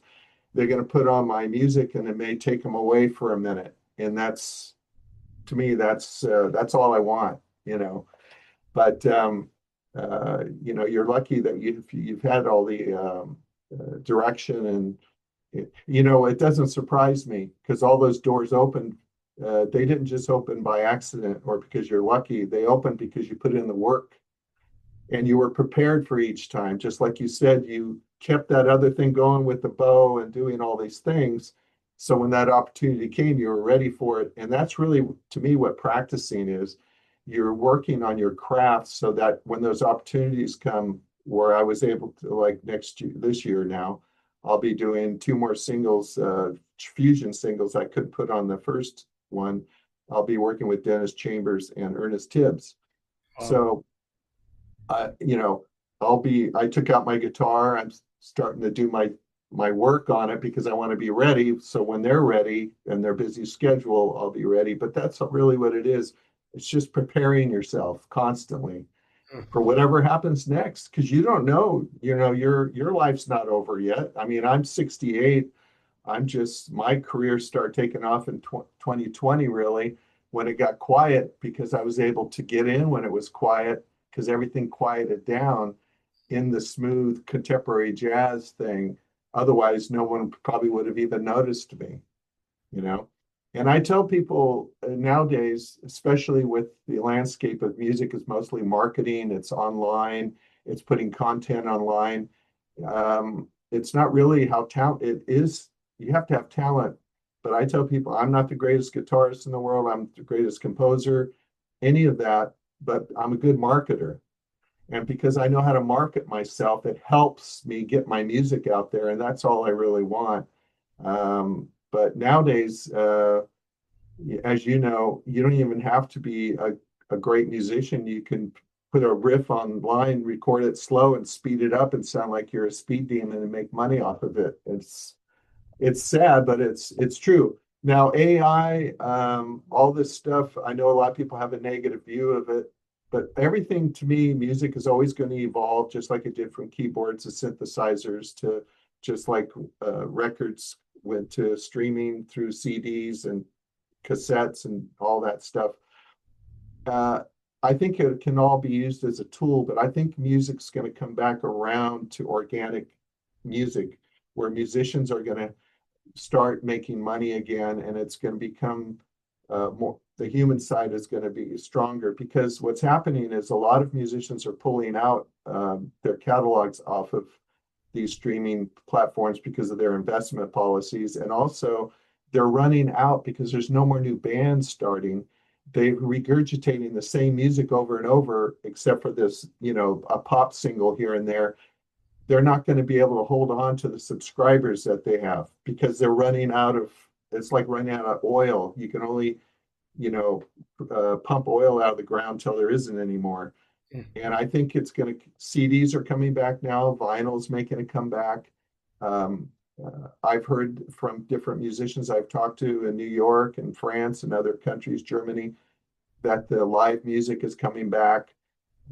So I think it's not all doom and gloom like a lot of people think, because it's change, and people look at change as sometimes negative. Now, what kind of gear do you use when you go travel? Do you take an amp? Do you use an amp that's there? Do you take your own gear? How does that work? It depends. It depends if I'm playing overseas or if I'm traveling, going to the other side of the country or something. Like, I have two upright basses. This is my old one behind me. Okay. That's made around 1850 or in the 18. Wow. I don't travel with that anymore. I have another upright that I really love playing, that has a removable neck. So Oh, I have a box, like a special case, and it's because I can take the neck off and put it in a smaller box. I don't have I have oversized fees, but it's just under uh, 50 pounds, so I don't have to pay overweight.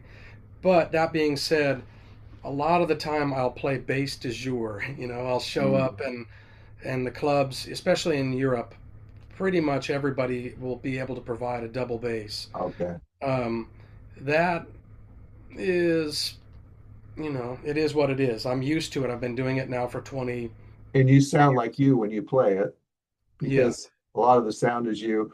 A quick story too. Dean was telling me he was playing at a club in New York, playing a Strat with his fusion band. I think he was with Mike Brecker, one of the Brecker brothers, and George Benson walked in, sat in the front row to listen to him.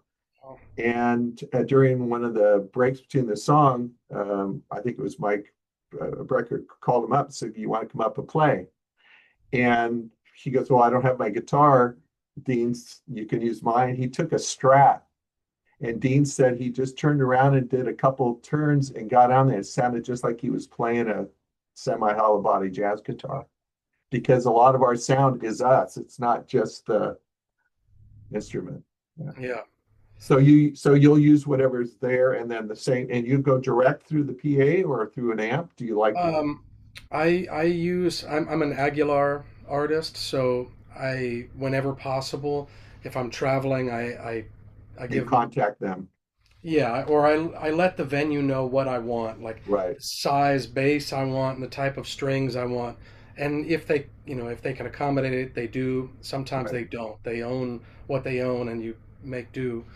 Um, if it's an electric tour or an electric gig, I bring my uh, I play Zahn All right. basses, and I Okay. bring mostly my bass of choice is my custom 5 string fretless bass, and I bring that, and then I really hope they have an Aguilar because with electric basses, like it's more the amp is even more dramatic to your sound. I mean, Mhm. the effect. Um, but I've had to do, you got to Yeah. do what you got to do to make ends And, meet. So and what kind of strings do you use on your for those bass players that might be watching on your electric and then on your upright? yeah, I use Zahn strings on my basses, and then on the upright bass, I'm a Parastro endorser. I use Parastro perpetual strings, which I Okay. think are incredible.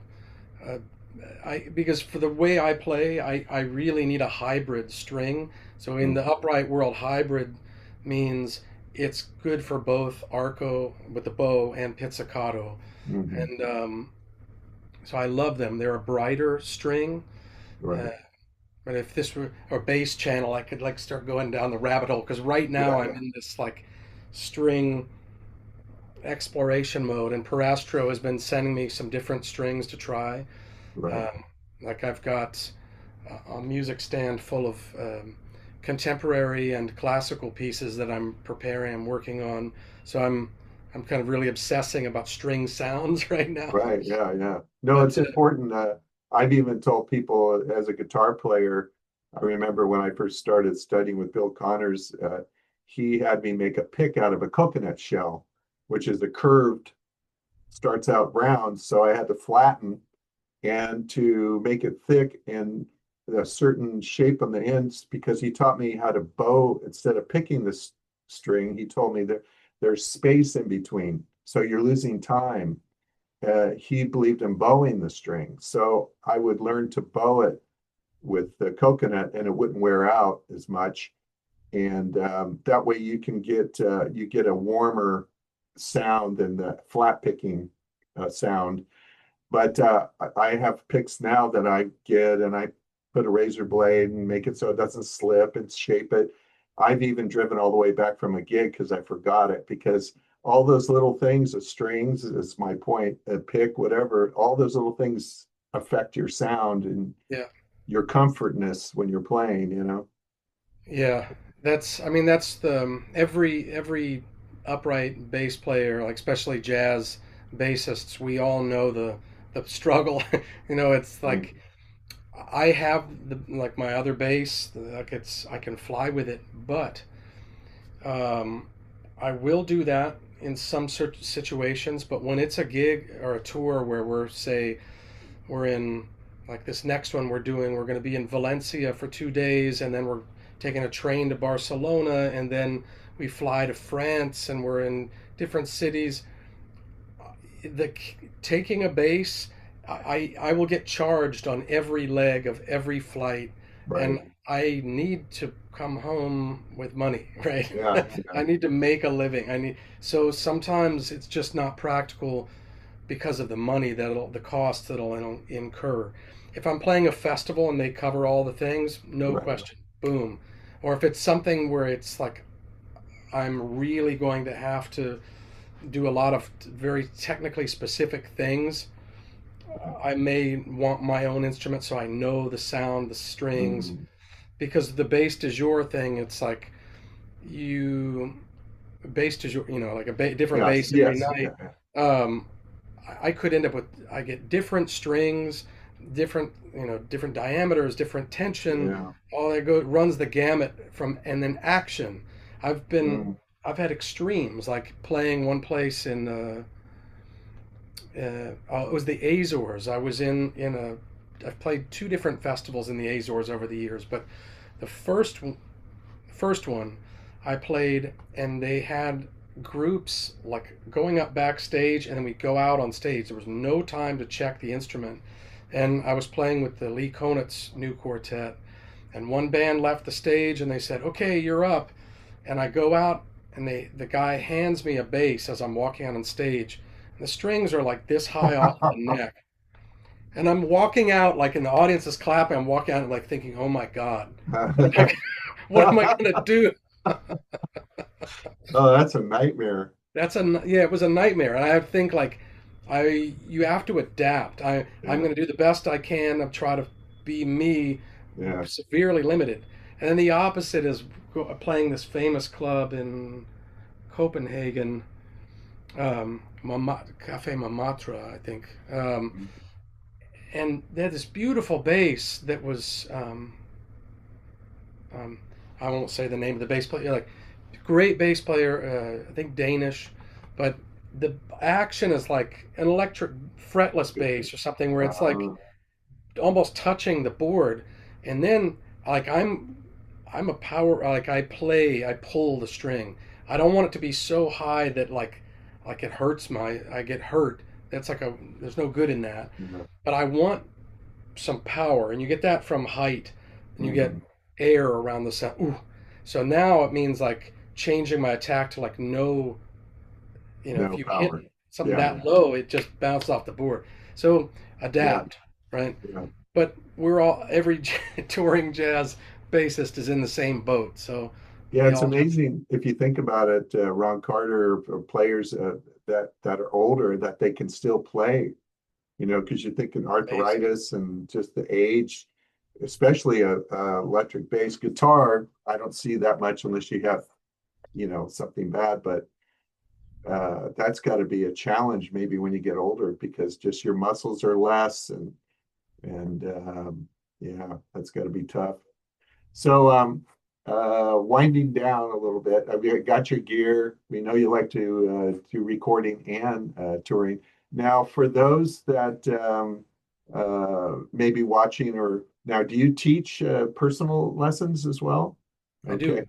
And so what I'll do is, of course, at the end of the when I post it on YouTube, I'll put you can send me a tree link of all your um, links of anywhere that people can contact you and where your music is and Instagram, all of it, and I'll post that on that. But so you do private lessons for those that are watching. Yes, I teach. So I live in the San Francisco Bay Area, Where and in San Francisco do you live? I'm in the East Bay in Richmond. Oh, okay. I used to live in Walnut Creek, so Nice. So I teach lessons in person here, and then I teach online as well. So I've had students from Japan, Vietnam, uh, different parts of the through U.S. Zoom, yeah, Yeah, the I've done just Zoom. I've done the other yeah, comparable things, Google Meetup or whatever it's called. sure, But in the ideal, the best setting is when we use a video format like that for video only, and then right, a better audio. So for like low latency streaming, we use got it, like two different programs. That way we can hear each other with better sound, and we can play right, at the same time, yeah, and that works really well. yeah.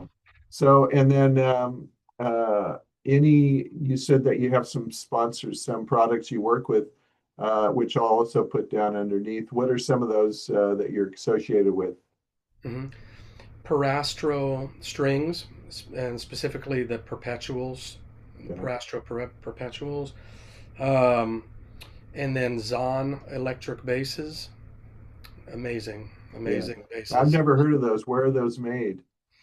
Here in the Bay Area, Joe Zahn is the maker. He started um, making basses in 1981 or 1982 in Buffalo, New York, where he's from, and then he moved to San Francisco and has been here ever since.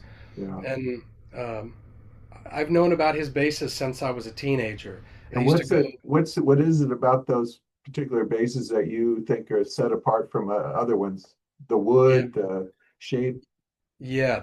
Well, he's a master luthier. He's a master instrument builder, and what he really thinks about tone and tone woods. So he Mm, combines different wood, and then what they're known for I was going to show you. I could Yeah, show you go my for four it. string. But they he's one of the early people to use composite necks. So here I'll show you the four Yeah, if string. you have one, yeah, take your time.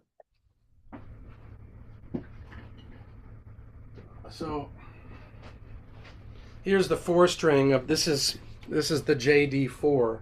I have a Okay. five string model that is my main electric. And you Uh, helped design these? well, what that's so exciting. Like when I first got hooked up with them, Joe, the head of the company, listened to a bunch of my upright recordings, and he's like, "Oh, I noticed this about your sound," and he asked me what I was looking for in an electric, and what I wanted differently. But he really listened to a bunch of my upright recordings, so he talked about like my dark, like a dark sound and this thing, and so I talked with him about what I was looking for, and he's like, "Okay, this is what we need.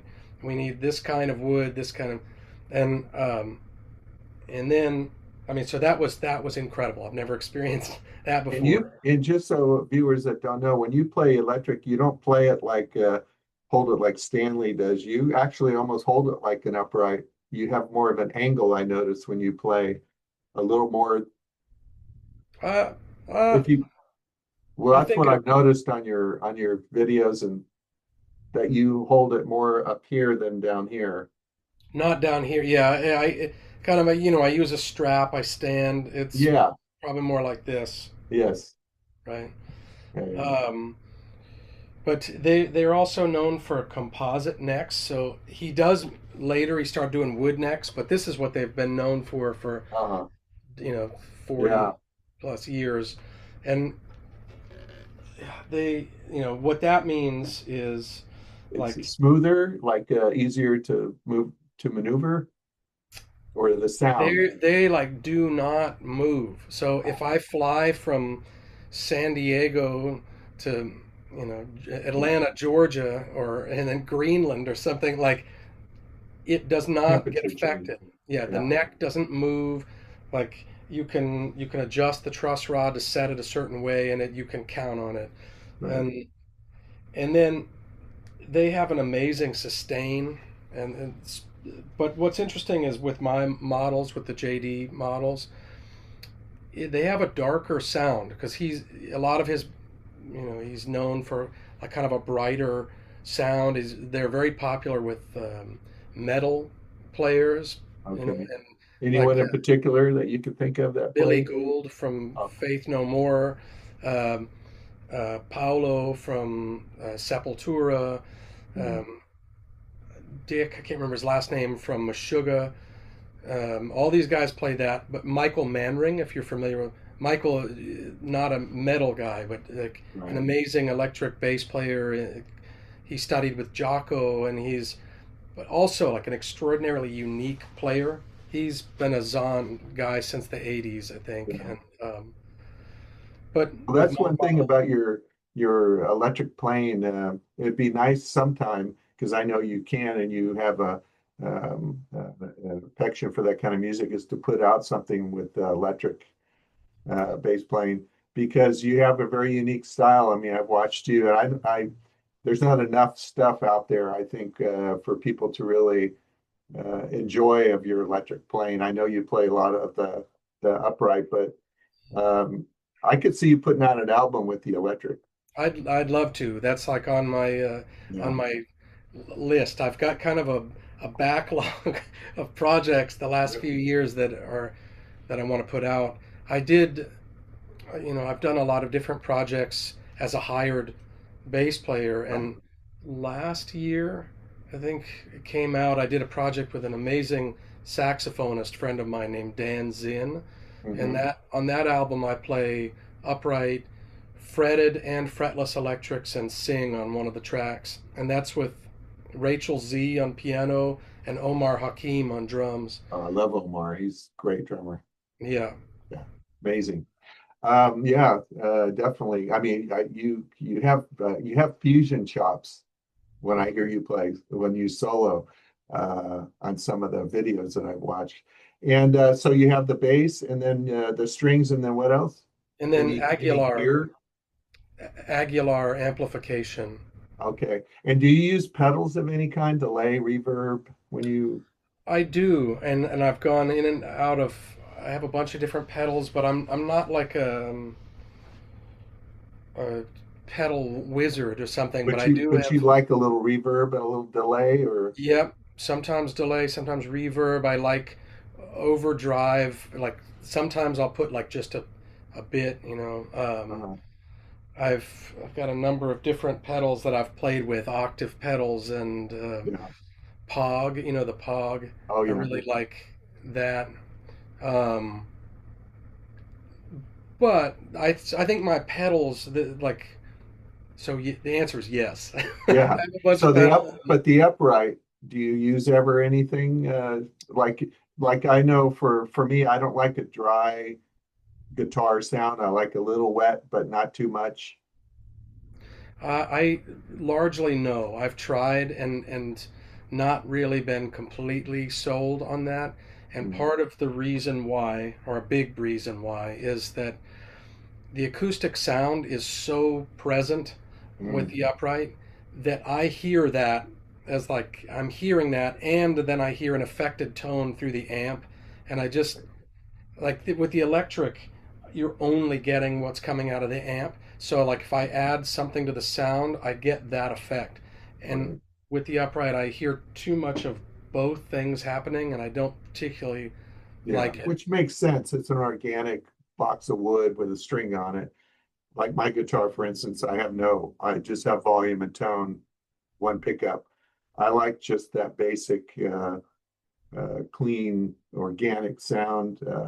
But again, a lot of people use a lot of pedals and they like Stanley. I know when he was playing in the early days when I used to talk with Connors, he was actually kind of bitter about playing with Return to Forever the way he was upset because I guess on Hymn of the Seventh Galaxy, Chick replaced a lot of his guitar playing with organ, and he felt like Stanley was trying to be Jimi Hendrix on bass, and he kind of was didn't like that, and Hmm, he liked it more of the I guess light as a feather kind of music.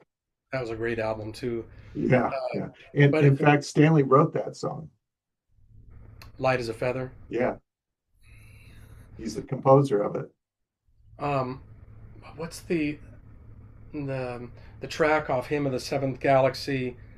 Um, oh, it's gonna now I can't think of the name at the moment. It's gonna drive me nuts. Um, And I got it right here. um, what's the tune of Stanley's on there? After the Cosmic Rain, Yes, yes, I think that's the one. yeah, He Clarky Music. well he this is probably what Bill was talking about. He takes a like a Yeah. solo with distortion. I think it's like amazing. I think it's Oh like the yeah, best distorted yeah. bass sound I've ever Oh yeah. heard. I love They that. were great. He was more complaining about, I think, just the volume, and he said it became too different than it was. And then they found somebody who could replace him who didn't care, So that was Al. But to me, Bill Connors was one of the. Um, he's like an unsung hero. He actually kind of was one of the pioneers of. I mean, if you hear his on Stanley's solo album with Tony Williams and Jan Hammer. I mean, that album's to me is like a pinnacle album. And then Lenny White's album, Venetian Sun, I think it's called or something. I don't know that. That's oh yeah, Ray Gomez on guitar is great. But yeah, I play still play this album in my car. The CD. I always really liked Bill's playing. Like Yeah, so speaking of melody and lyric, he was a lyrical yeah, soloist rather than yeah, yes, they're a like high octane fusion group, but he played with lyricism, yeah. and I'd much rather hear that than like face melting. Well, and the other thing for me, a lot of people, because I see online, people will say, because I have stories to tell because we hung out so much, but I would tell them, for me, Demiola was more of a formula type guitar player. He had a formula that he found that worked for him, and he would use it. And you always knew that it was a sound, just kind of like Carlos Santana has a certain sound. You know who he is. Thing about Bill, you never knew where he was going to go. You know, he would just get in the vibrato. He had a certain vibrato to every note, but he was very, his approach was on the edge. When he played live, his eyes would flutter, almost go up into his head, and he would just be like he was having some kind of an attack, you know, physically. Same with Dean Brown. Dean Brown was very physical player. If you ever watched him on stage, most people will talk about how he was. In fact, when we recorded, I had him do a solo, just a guitar solo on Spanish Seas on my Groove and Smooth album, and we did a couple takes, and then I go, Dean, I can hear you, because he would grunt when he played. I go, that was a great solo, but I could hear you grunting in the microphone, you know. But and then Larry Coryell was a great guitar player. Wow. Yeah. 11th House, and then you know all the great musicians, Alfonso Johnson and Alphonse Mozana on drums and Alfonso Johnson bass. There's just so many great musicians back then.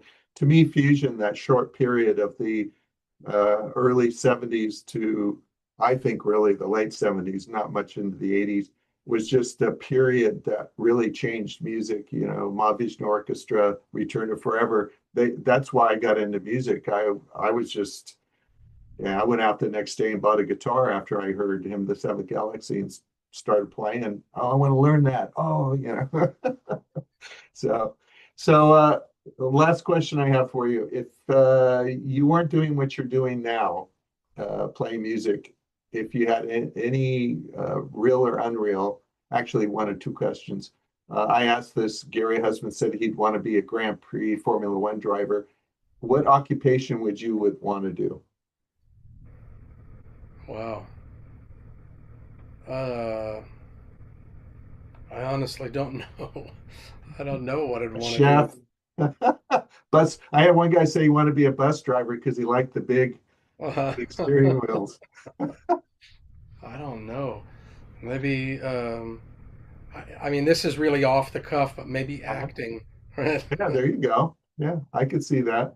And if you could play with any musician or meet any musician alive or dead, who would have you have loved to been able to play with Oh man. or meet? Wow. Just Uh, off, you know, you're not negating anyone else, just off the yeah, top. Of that's hard because there are a lot. course. I, uh, Charlie Mingus, oh, yeah. meet him. I would love to meet Charles Mingus. Yeah. There you go. I took care of it for you. Thank you. Yeah. All right. Well, I really appreciate you taking the time. It went about 2 hours, so Yeah. I really appreciate you just spending your time, and I hope a lot of people watching it will get a lot out of it and know they know more about you, your journey now, and I do too, because it's nice to know the person behind the music, you know, Hmm. how they approach it, what do they think about it, because all we hear is their finished product. We don't know all the work that went into it.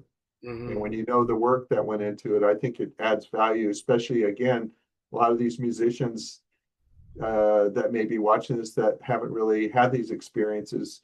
Maybe it'll motivate them or inspire them to go out and start doing, you know, living life outside of what the digital world, because a lot of these new musicians, not their fault, it's just the world they're born into.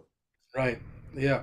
You know, they're not like us when we listen to records and read the covers and, you know, went to see bands all the time. I remember not even being 21 and going to clubs and watching a band called Sons of Chaplin and Moby Grape. I'd watch them in hot tuna.